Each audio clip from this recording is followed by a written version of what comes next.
This is the Global Podcast Network, where executives and professionals connect, share, and inspire. Stay tuned for the conversations that drive success.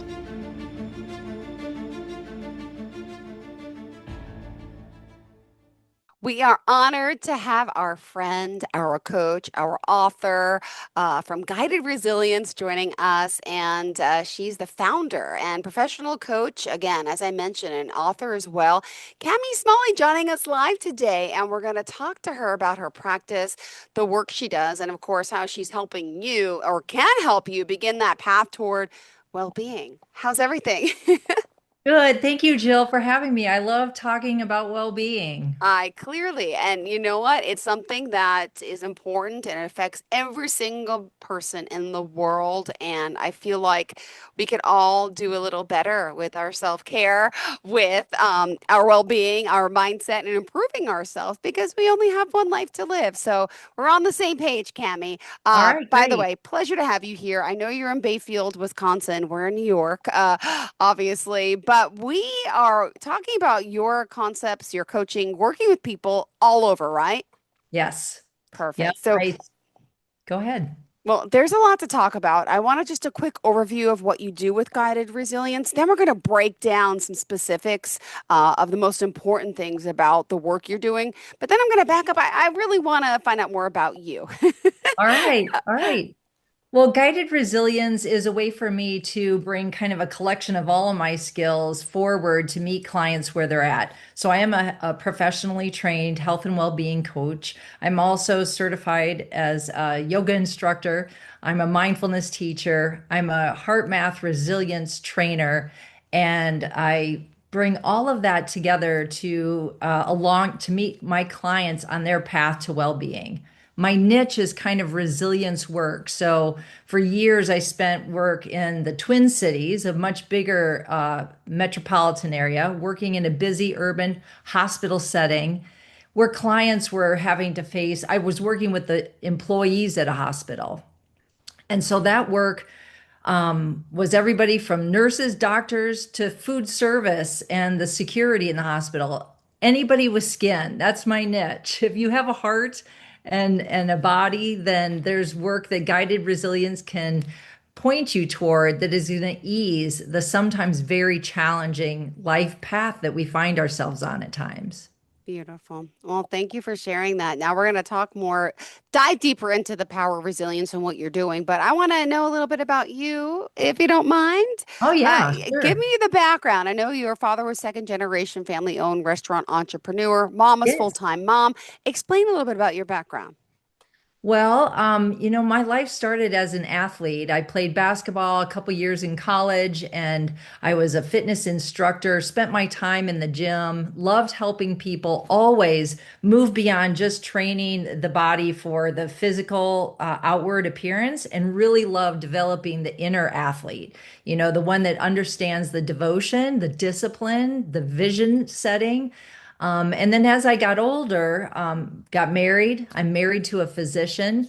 I got exposed to that path, that group of people, those high achievers who really sacrifice a lot of their well-being sometimes in service of others, and became a mother. Had three children, and was just always interested in the pursuit of helping people balance whether you're executing, your life through professional work or as a domestic engineer or as a volunteer. There are skills that we can develop that make that journey just so much more satisfying. Oh my goodness. How old are your kids, by the way? I have adult children now, and I'm Kama. I have one grandchild that calls me Kama. I love it. Oh my Yeah. But goodness. my oldest is 32. I have a 30-year-old, and my son is just beginning the adulting life, graduated from college and is in his first year in the working world. So those are my kids. And I have a standard poodle puppy that I am now able to direct my parenting and over supervision on my puppy, and that really relieves my children a great deal. Oh my goodness. Now, I know you've always mentioned you were just always felt strongly connected to other people. You have a strong faith, and you always listen to like your inner self, right? Yeah. And you wanted to also help other people down this path. But during this path, of course, you also had some challenges, and as we all have. And do you mind just talking a little bit about some of the losses in your life? I know it's near and dear to you, and I'm so sorry about your parents, but could you share a little bit of that? Because it clearly makes you a lot more empathetic to so many people. Oh, yeah, Jill. Thank you for asking that tenderly.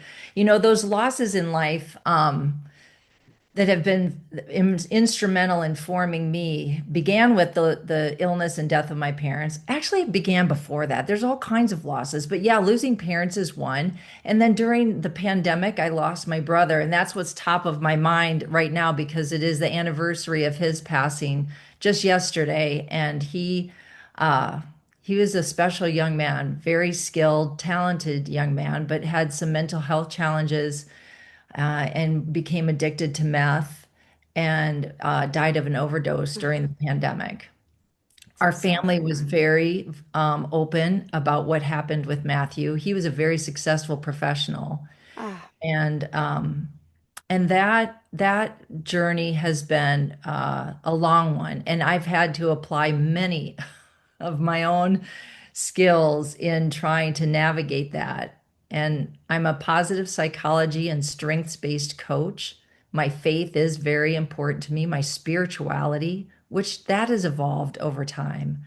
But there are resources in many traditions that help point us toward how to endure those very difficult paths.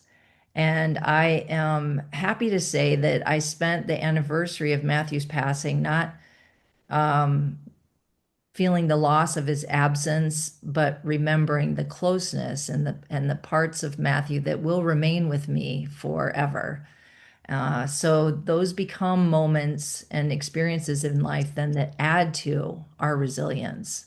oh my goodness. Well, thank you for sharing that with us. And I know these things are not easy. We all can, I look to, COVID. A lot of us experience loss in so many different ways of losing people, losing lives, losing jobs.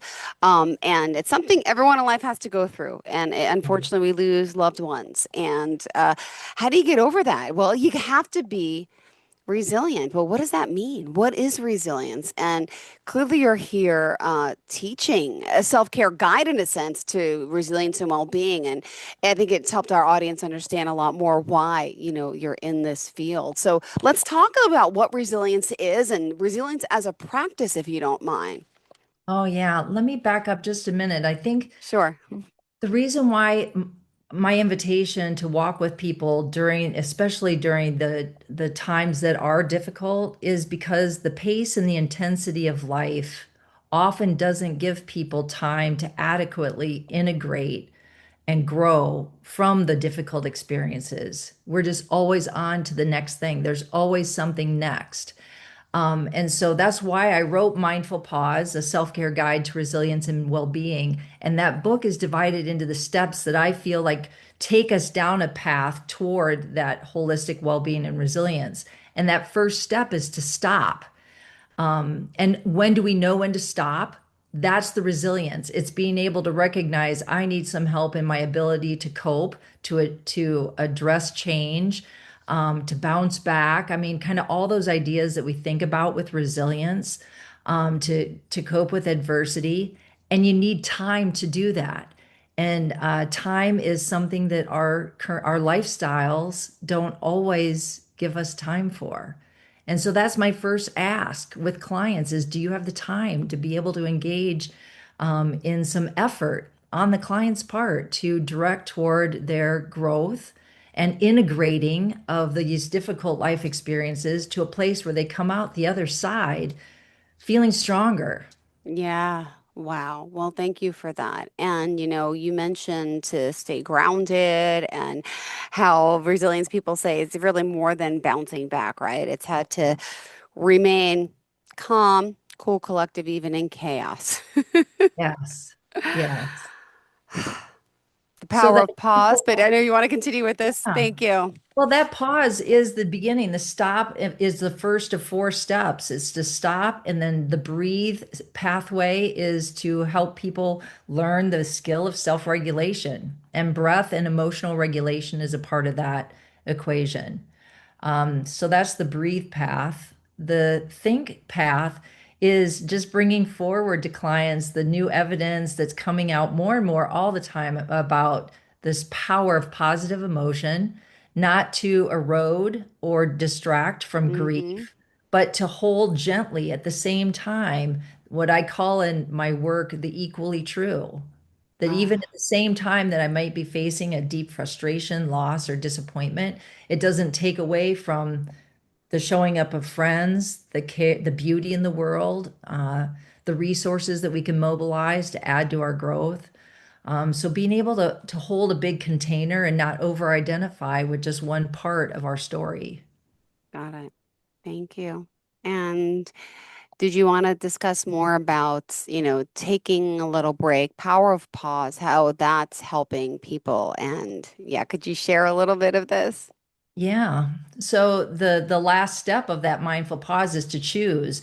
So as a Okay. coach, we guide people to practices that are going to invite a regular self-remembering, being quiet and still, and setting aim for a day. Intention setting is a big part of that. And then mindful pause and guided resilience work is I'm not going to give an explicit plan for how to do that. There are so many great teachers, infinite ways that I have found that my clients generate and sustain that inner calm. My work as coach is to just give you the space and time and Mm-hmm. ask you the right questions that are going to help you remember, where do I feel supported? How do I feel grounded? What teachers' voices and inspirations are meaningful to me? And so those are the questions that a coach will help you explore that then give you the structure you need to build into your life that's going to support that well-being. Got it. Thank you so much. And, a lot of us sometimes feel down and out. Maybe we can't have our life. We have things that are holding us back and we're feeling stuck. We're feeling lost. So it's like, how, do people get through this and to start designing their new life and, the life that they want, that they deserve to have? It's not always easy, and there's that fear of trying and doing something Mhm. new, right? Yeah.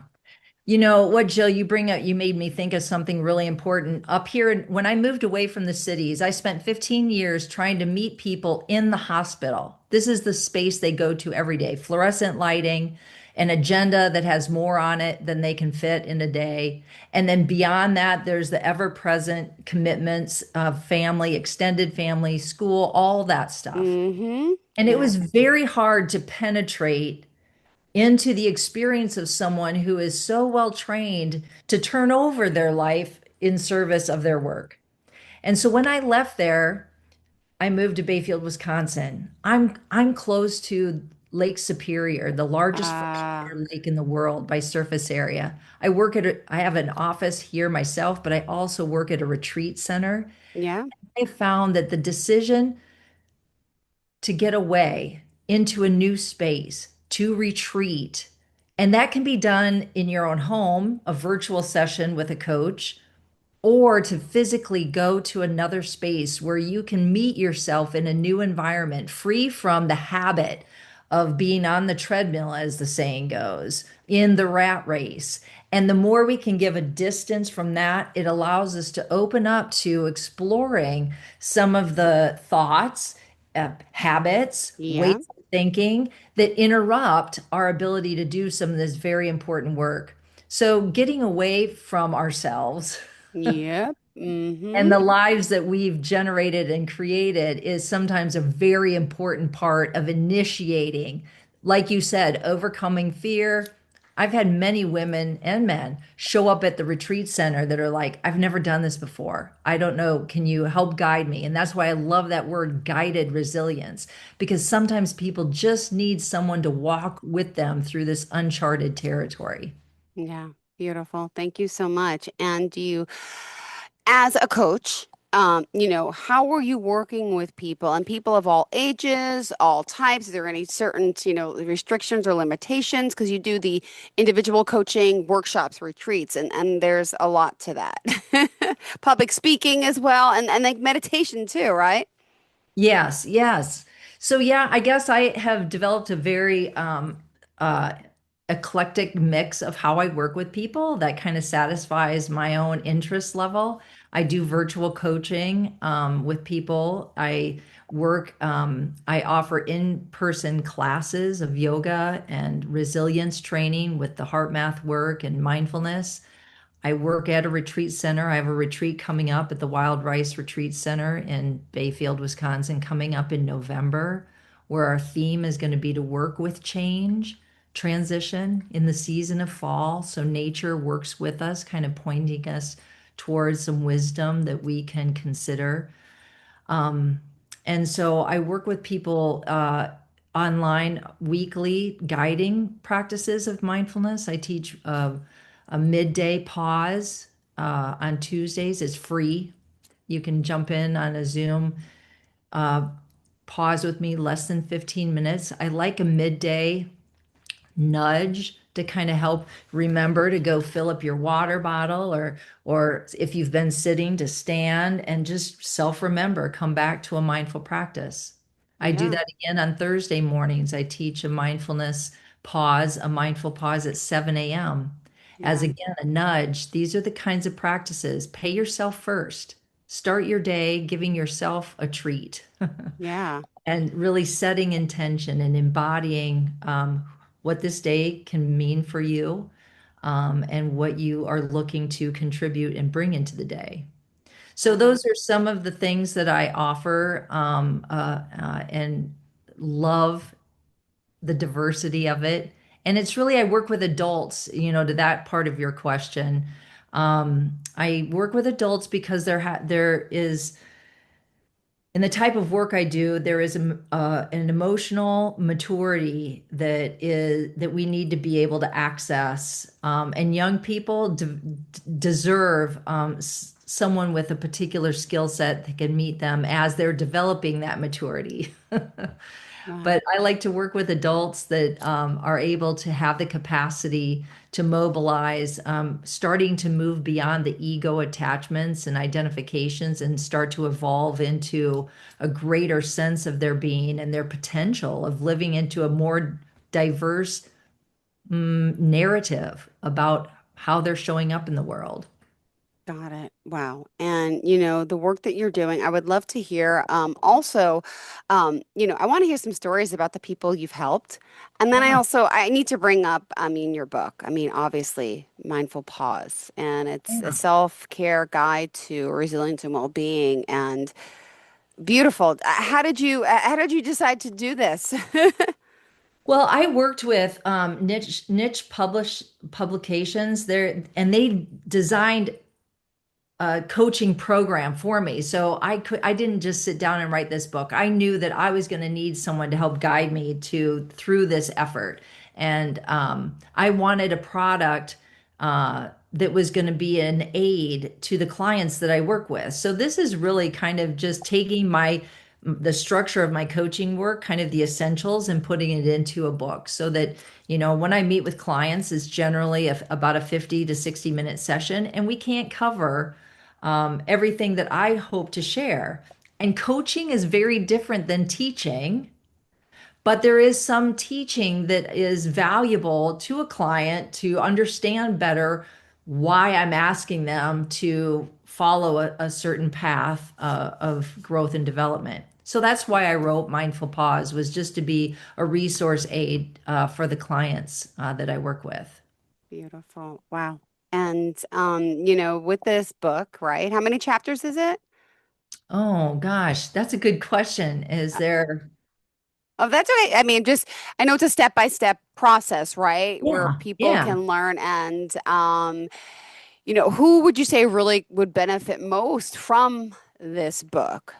Listen Well, up as I out mentioned there. earlier, um, if you have a heart, then mindful pause is a valuable tool for you, because it's heart work. This is an effort to equip us with skills that get us out of our head and down to the heart. So I work with men, women, adults who are kind of at the capacity uh, to be able to